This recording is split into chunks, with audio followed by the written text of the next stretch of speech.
Hello and welcome. Hello and welcome to Ingleborough Cave in the North Yorkshire Dales. There's a little marquee down there because it's Christmas. It's the Santa Claus is in the caves job, and that's where the others are at the moment visiting Santa. I've got this creature down here. If I can get him in the shot. Oh, come on. Where are you? There he is. He's wondering why they are.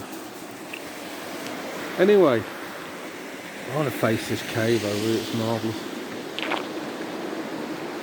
So anyway, I'll talk about string gauges for beginner guitarists, and I think it's a subject that is a bit confusing really.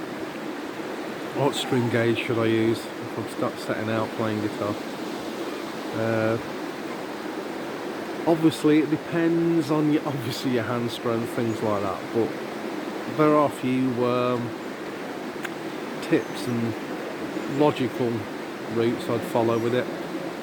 The first being that if you go too light, it can be too bendy, just too bendy. Your fingers can be pushing the strings off the board at times. And too heavy, your hands are going to hurt, you might not want to play. So it might put you off.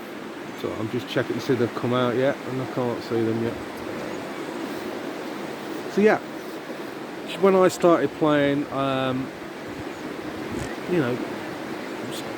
massive production of strings was still a little bit of a way off.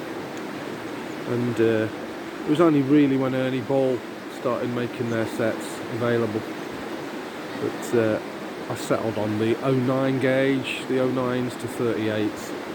I think they're the best strings to start on electric guitar to start out on. They're readily available everywhere, different companies, not just Ernie Ball make them as well. So I would say start on your 9s to 38s. A lot of people stick to that. A lot of people have started out on smaller gauges. I would never go below 8. Again, just checking to see if they're out. It's a bit wet and windy out here. Well, not windy, but wet.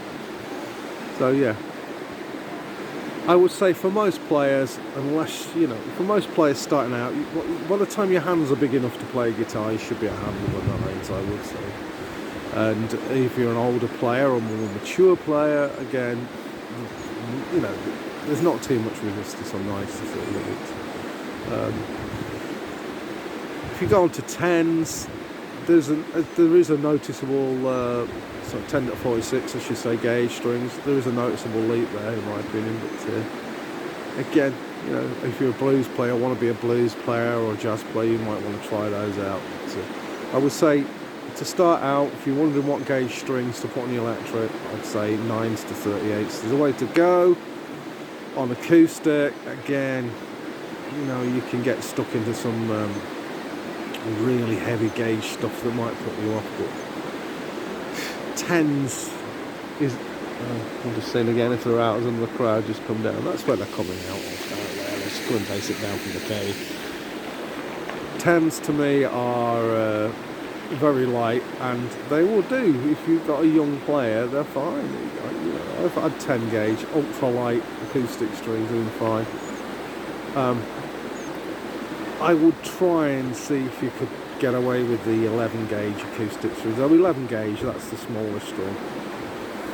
The 11 gauge acoustic strings, you can get away with those and get used to those. That's a good way to start. Believe it or not, that is light for an acoustic. So, oh, they're here now. What did you get? You're in this vlog, Lily. What did you get? Oh wow, that's amazing. It's called Star, it's a boy. Could you choose what you got? Right? Or yeah. Oh, that's cool. Did you like it, Lily? Was it good in that cage? Cool, isn't it? Yeah. I have to bend my head right down when I go in there. I didn't have to bend my head down. Yeah. I'm here to take the draw. I'm here to take over your channel. Go on, take over the channel then and say goodbye, because I think I've imparted all the information about the strings for beginners I want to do. Somebody say goodbye, Lily. Do you want to say goodbye? Bye. Bye, everybody. See you later. We're going to go and get warm now. So yeah, that was string gauges for our beginners. Taddy bye.